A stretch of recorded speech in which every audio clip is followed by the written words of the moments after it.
नमस्कार दोस्तों, मैं अंकुर उपाध्याय स्वागत करता हूं आप सभी का एक बार फिर से अपनी नई वीडियो में।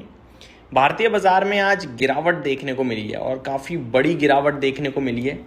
निफ्टी ने 24,000 का लेवल भी ब्रेक कर दिया दोस्तों। इवन 24 छोड़ो 23,800 तक गया दिन के दौरान। गिरावट के पीछे मेरे हिसाब से दो बड़े कारण थे। पहला, वीकेंड।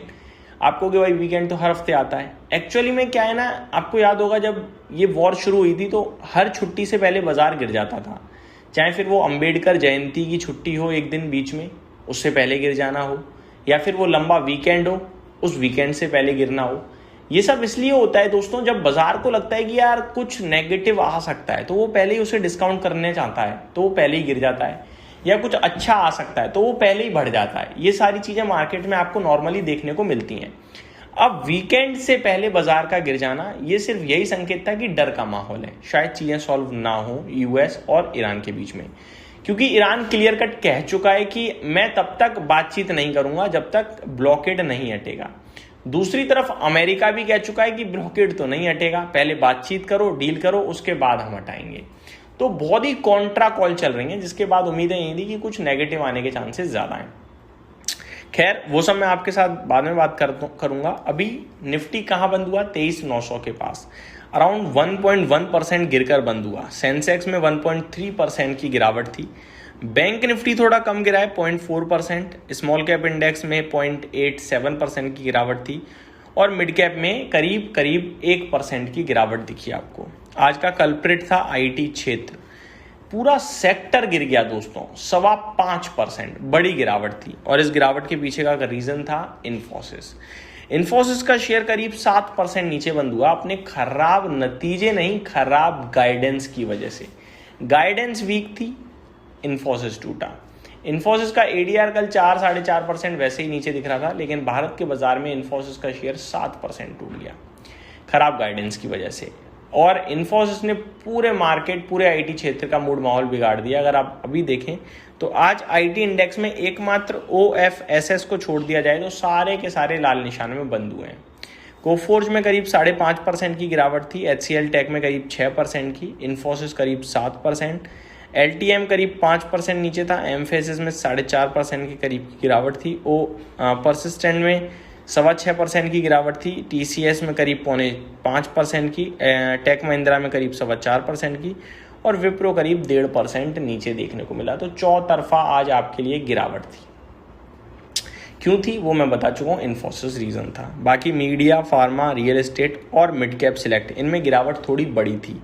कम गिरने वालों की लिस्ट में पीएसयू बैंक्स, एनर्जी क्षेत्र, मेटल क्षेत्र, बैंक निफ्टी, ये सारे क्षेत्र थे जो कम गिरे थे आज के सेशन में।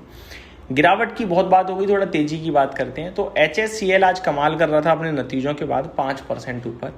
स्नाइडर इलेक्ट्रिक में 5% की तेजी थी। कोचिन शिपयार्ड भी करीब 0.5% ऊपर था। अदानी एनर्जी सॉल्यूशन और विजय डायग्नोस्टिक में भी तेजी आपको देखने को मिली है। टॉप लूजर में आज अनंतराज था। एक ईडी की जांच आई है दिल्ली के ऑफिस पे, जिसके बाद 9% गिर गया करीब शेयर। यूटीआई एएमसी अपने नतीजों के बाद 8.25% क्रैश हो गया। साइंट में 7% की गिरावट थी, इन्फोसिस में करीब 7% की और एफएसएल करीब 6.5% समथिंग नीचे दिखाया आपको आज के सेशन में। टॉप टर्नओवर की लिस्ट को आज इन्फोसिस ने लीड करा, 4,949 करोड़ का सौदा हुआ है आज। एचएससीएल में करीब 4,500 करोड़ का सौदा हुआ है, एचडीएफसी बैंक में 2,170 करोड़ का, कोचिन शिपयार्ड में 1,961 करोड़ का और आईसीआईसीआई बैंक में 1,832 करोड़ का टर्नओवर होता हुआ, 1,872 करोड़ का माफ कीजिएगा, टर्नओवर होता हुआ दिखा है।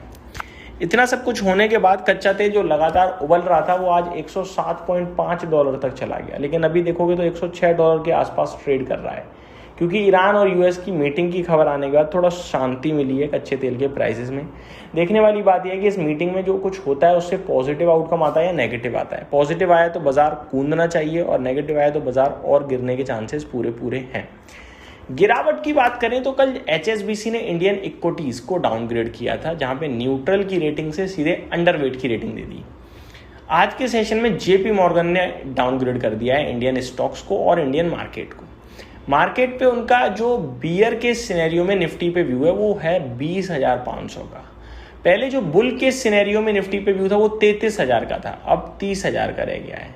पहले जो बुल के बाद नॉर्मल केस में था वो था आपका 30,000, आज की डेट में वो 27,000 रह गया है।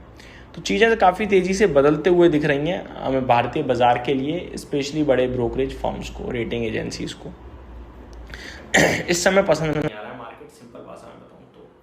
आगे स्टॉक स्पेसिफिक एक्शन भरपूर है क्योंकि रिजल्ट्स आए हैं। कैनफिन होम्स के नंबर्स आए हैं, Tanla platform, Bhansali engineering, Tamil Nadu newspaper and print, Lodha, MRPL, Reliance industries, LTF यानी L&T finance, M&M finance, IndusInd bank, DCB bank, वेंट India, Zensar technologies, Shriram finance, Hindustan zinc, ये कुछ स्टॉक्स थे बड़े नाम जिनके आज नंबर्स आ चुके हैं। देखने वाली बात है कि कैसे नंबर पोस्ट करें, कल आपके साथ डिटेल में बात करूँगा।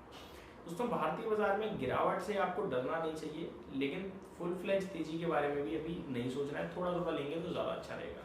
आज एक बार फिर FIIs ने बड़ी बिकवाली करी है कैश मार्केट में, स्पेशली 8,827 करोड़ का बेच दिया। वही DIs अपनी क्षमता अनुसार खरीद पाए हैं 4,700 करोड़ का, तो बड़ी बिकवाली आज FIIs की तरफ से। फ्यूचर स्टॉक्स में FIIs ने 1,044 करोड़ का बेचा है और फ्यूचर इंडेक्स में लगभग 2,100 करोड़ का बेचा है। तो सेलिंग तो दोस्तों बड़ी दिख रही है, ये हमें क्लियर कट दिख रहा है। इस वीडियो को यहीं समाप्त करता हूँ। उम्मीद करता हूँ डिटेल्स पसंद आई होंगी। Thank you so much for watching this video. Good night guys.